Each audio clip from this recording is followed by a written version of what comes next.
yung kanyang pagluluto. Talagang hindi niya kami pinabayaan na magutom. Kaya hanggang ngayon, kilala siya sa Tondo.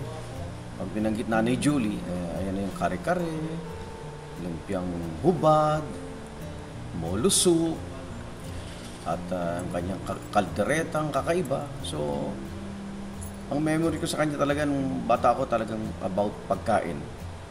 Dahil kahit wala kaming ika nga yung maulam nun, yung asukal, gagawin namin palaman, gatas. Siya yun madiskarte. Beautiful. Inside and outside. Wala kang masasabi sa kanya. Lagi niyang uunahin ang iba bago yung sarili niya. Talagang makikita mo na hands-on siya sa amin. Hindi pa ako nag-aaral marunong na akong magsulat at magbasa dahil siya ang una kong naging teacher. So hanggang sa ngayon, tuloy yung kanyang pagbibigay ng gabay, paalala. So maraming aral na kung ano ko ngayon ay dahil sa nanay ko. Si nanay ko hindi pa uso marites. Alam na niya nangyayari sa paligid. Updated. So sabi ko nga, yung pagiging, yung parang merong kang nose and ears sa news, nakita ko sa nanay ko. Alam mo, sa Tondo, maraming kwento dyan Pero ang nanay ko hindi siya agad kinakalat ng hindi niya nabe-verify yung nakakalap niyang impormasyon. So, siguro yun yung parang nagkaroon ng interest sa akin na gusto ko rin magkwento, no?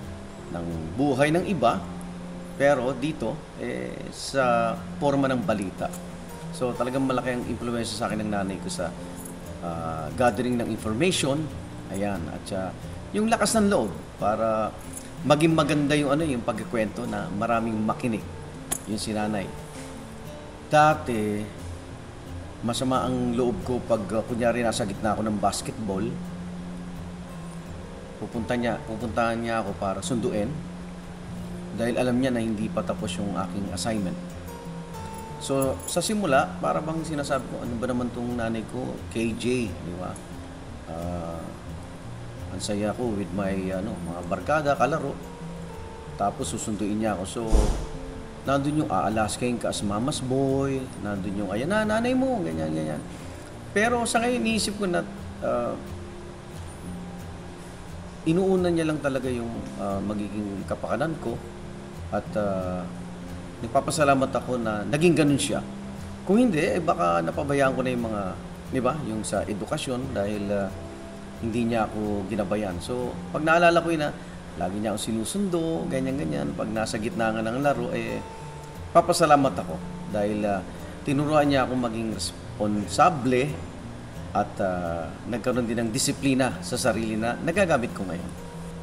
Yung one gift na yun gusto kong ibigay kay Nanay Julie, yung panahon. Dahil nung nalayo ako sa Tondo, dahil nagkaroon ako ng sariling pamilya, bira na kami magkita. Although nandiyan naman yung Viber o text. Ngayon kasi nasa 80 years old na halos. So gusto ko mas magkaroon ng panahon na muli siyang makausap.